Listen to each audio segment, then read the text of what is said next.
Bonjour à tous, nous sommes heureux de vous retrouver sur ce plateau Vitamine B.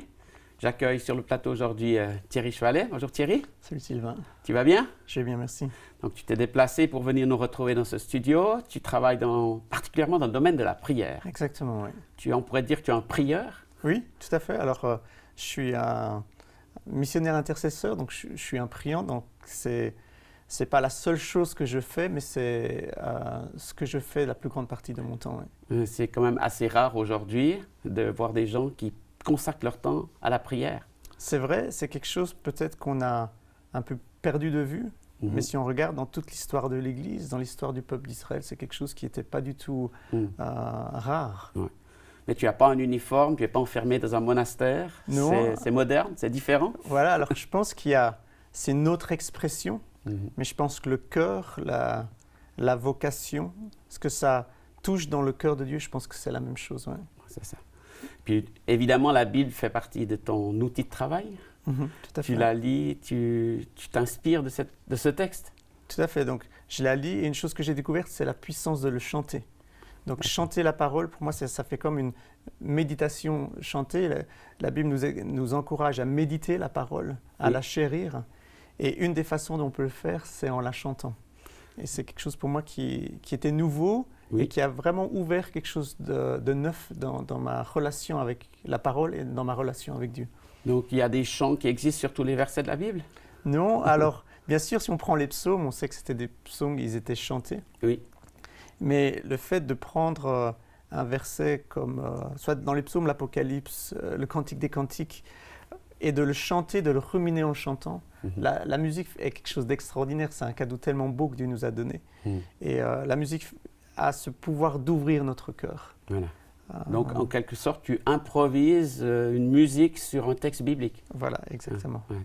Puis ça ouvre ton âme, ton esprit. Tout à fait. Ouais. Et ce n'est pas quelque chose de nouveau, même l'apôtre Paul, j'appelle l'apôtre Paul un peu l'apôtre chantant, parce que c'est lui qui nous donne la plus belle théologie du chant dans le Nouveau Testament, où il nous exhorte à chanter. Et dans Colossiens 3, il nous dit, si vous voulez que la parole de Dieu habite richement en vous, chantez-la. Ouais. Donc, tu mets en pratique ce verset-là. Voilà, tout à fait. Ouais. Et tu as choisi pour nous un texte ce matin qui est Ésaïe 29, 13 à 14. Donc, on va lire Ésaïe 29, 13 à 14. Le Seigneur dit, « Ce peuple s'approche de moi, il m'honore de la bouche et des lèvres, mais son cœur est éloigné de moi. Et la crainte qu'il a de moi n'est qu'un commandement humain, une leçon apprise.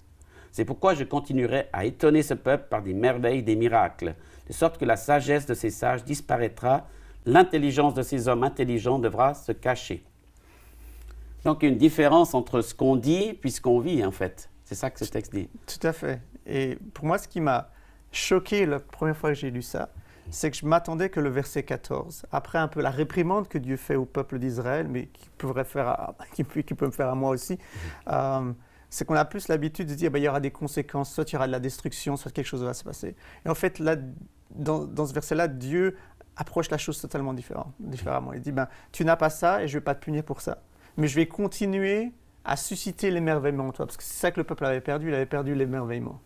Et au verset 14, justement, il dit je vais continuer à faire des miracles et des merveilles, parce que je veux te courtiser, je veux éveiller quelque chose en toi que tu as perdu. Oui. Et ça, c'est un texte qui est ancien. Est-ce que tu crois qu'aujourd'hui, au XXIe siècle, on peut s'approprier ce texte de la même manière? Je me rappelle lorsque, donc, il y a une quinzaine d'années de ça, j'ai déménagé aux États-Unis, faire partie d'une maison de prière. Donc, c'était un ministère de prière et de louange qui fonctionnait 24 heures sur 24. Et j'ai fait un temps de formation et avant d'entrer dans le staff, dans l'équipe qui était là-bas, j'ai fait une interview, un entretien d'embauche, on peut dire comme ça. Et je me rappelle, on me posait des questions et on me demandait est-ce qu'il y a des craintes, des appréhensions, tout ça. Et je me rappelle, ce qui était là dans mon cœur, c'était la prière. Il y a un moment où j'ai appris à l'aimer.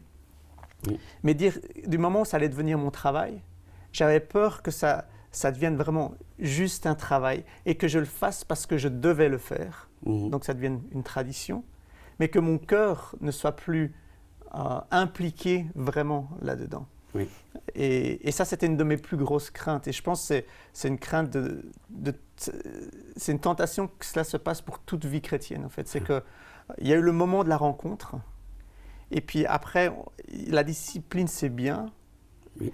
mais si la discipline remplace la rencontre, ce désir, cet élan du cœur, là, il y a un problème. C'est ça l'interpellation, finalement, c'est le cœur. Exactement.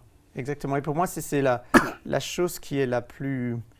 Même encore maintenant, je suis dans une saison et je dis, Seigneur, mais lorsque je me rappelle cette prophétie que Dieu va donner dans Ézéchiel 36, où il va dire, mais je vais te donner un cœur de chair à la place d'un cœur de pierre. Alors bien sûr, ça ne parle pas seulement de la conversion, la rencontre initiale, mais combien de parties de mon cœur sont durcies comme une pierre et ne peuvent plus être imbibées en fait, de cet amour, de cette relation, de cette rencontre que Dieu nous donne avec lui. Alors, comment on connecte finalement la bouche avec le cœur? C'est ça le défi. Hein? Je pense pour moi, quand je vois ça, c'est simplement lui demander.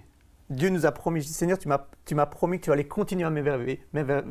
Tu n'es pas là pour me condamner là, dans cette situation où je vois que mon cœur est dissocié de ma bouche, de mes actions.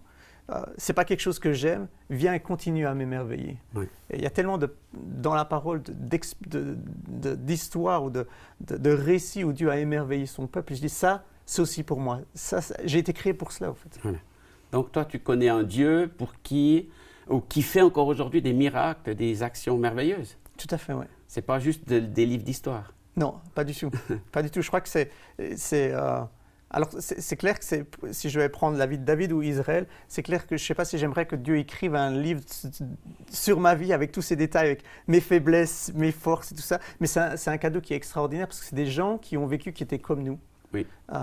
Et qui ont vécu cette relation avec Dieu pour nous montrer que c'est quelque chose qui est possible, pas simplement qui est possible, mais ça reflète le désir que Dieu a d'avoir une relation personnelle et proche avec chaque humain. Donc c'est un peu Dieu qui prend l'initiative finalement de te chercher, c'est un peu ça? C'est ça, tout à fait. Et comment tu le vois ça? Comment tu le constates ou tu le vis? Alors moi, si je reprends ma propre vie,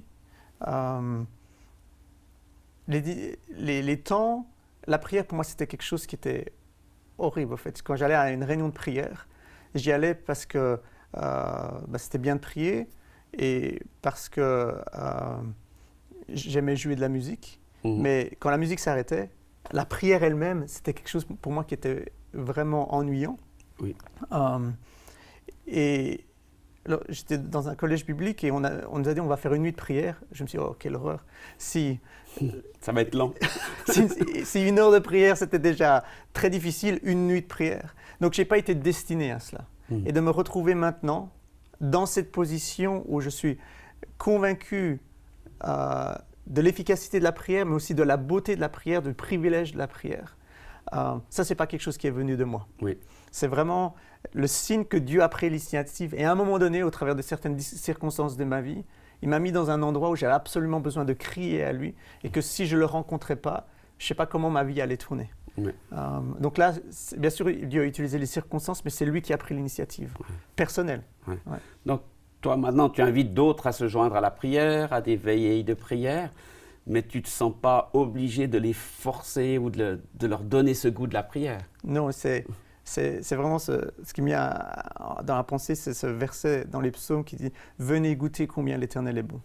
Et dans ma propre vie, chaque fois qu'on a voulu me forcer, on m'a dit « Il faut que tu… » Ça n'a jamais touché mon cœur. C'est quelque chose qui est venu de l'extérieur. Et c'est justement ce verset où Dieu lui dit, mais vous avez des traditions humaines qui vous disent, il faut que tu. La discipline, c'est bien. Je dis, l'invitation est bien. Mais à un moment donné, il faut que le cœur se connecte avec Dieu. Et ce verset de viens et goûte, je crois que c'est lorsqu'on vient et on goûte. Donc, ce n'est pas que Dieu qui fait. Il y a une invitation et puis après, il y a une réponse de notre part. Et c'est lorsqu'on goûte, au fait, qu'on veut plus. Et quand tu fais une nuit de prière, à quel moment Dieu apparaît? Est-ce qu'il y a un horaire? Alors ça, c'est une bonne question. Non, je ne pense pas qu'il y a d'horaire. Il y a des temps où Dieu va peut-être retirer un peu sa présence parce qu'il a envie qu'on aille avec ses racines, qu'on plante nos racines plus profondément. Oui. Il y a d'autres temps, du premier accord ou de la première prière, on sent cette douce présence de Dieu qui est là. Je pense qu'il n'y a pas de règle. Oui, c'est ça. Et tu parles de musique, de son, ça fait partie de la prière. Comment tu différencies louange, prière, intercession? Ouais. Alors, la prière, c'est un tout. Pour moi, la prière, c'est la rencontre. On pourrait échanger la prière avec la rencontre avec Dieu. Pour moi, ça c'est... Et après, dans cette rencontre, il y a plusieurs expressions. Dieu m'a donné un don qui est la musique. Donc, j'aime énormément chanter. Et dans ce chant, ça peut être un chant d'adoration. Ça peut être un chant de louange. Ça peut être un chant d'intercession. Donc, l'intercession, c'est la prière pour quelqu'un d'autre. Ouais. Et puis donc, tu n'as pas un programme tout établi à l'avance, c'est ça en fait? Alors ça dépend. Je pense que les structures sont bonnes, surtout lorsqu'on se lance dans du 24 heures sur 24. Si c'est pour 30 minutes, 1 heure de prière, il n'y a peut-être pas besoin de programme. Lorsqu'on se lance vraiment dans quelque chose qui est répétitif, on fait ça plusieurs heures par jour, je pense qu'une structure est bonne parce que ça nous permet de pouvoir aller en profondeur et de continuer à prier, même lorsqu'on ne sent pas une direction précise. Puis, est-ce que cette prière, elle est réservée à des professionnels comme toi, ou des spécialistes, ou tu l'ouvres à tous, finalement? Non, la prière, c'est un privilège que Dieu donne à l'humanité. C'est le reflet de son désir d'être en relation avec nous.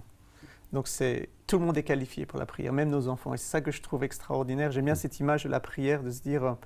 C'est un peu un athlète qui se prépare pour les Jeux Olympiques. Le 110 mètres haies, il s'est préparé, entraîné pendant des années. Il arrive pour courir et là, il voit que les haies, en fait, elles ont 10 cm d'auteur.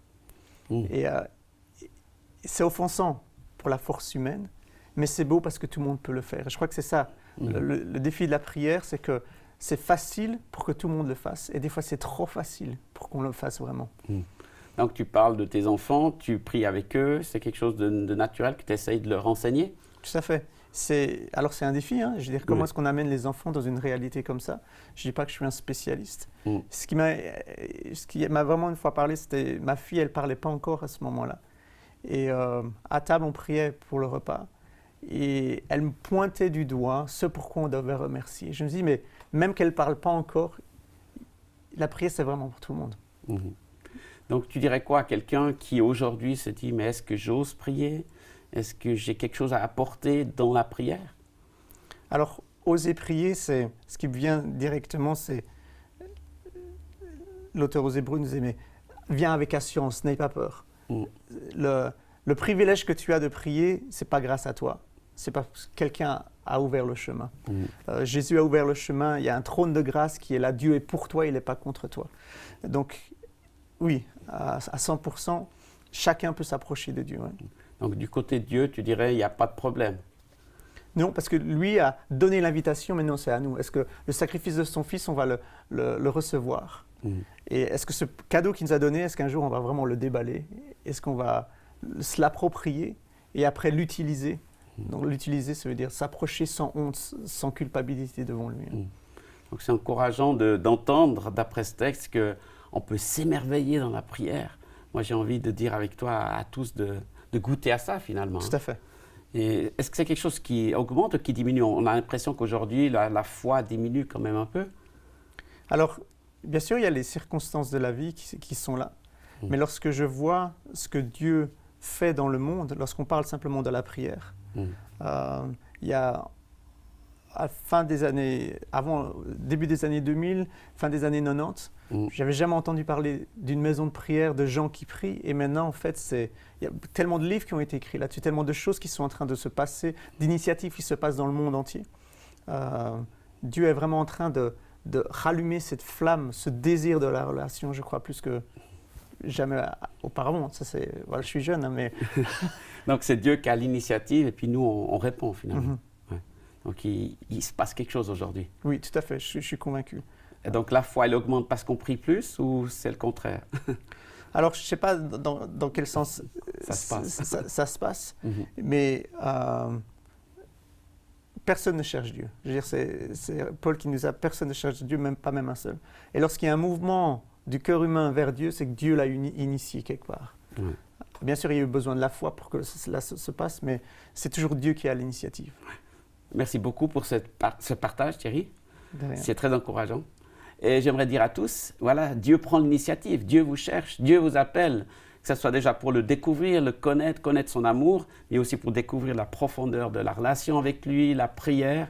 Donc il y a tout un programme spirituel qui vous attend, et surtout Dieu qui vous aime et qui vous attend. On se réjouit de vous revoir pour d'autres émissions qui vont vous encourager dans votre foi et dans votre vie avec Dieu. Soyez bénis et à une prochaine.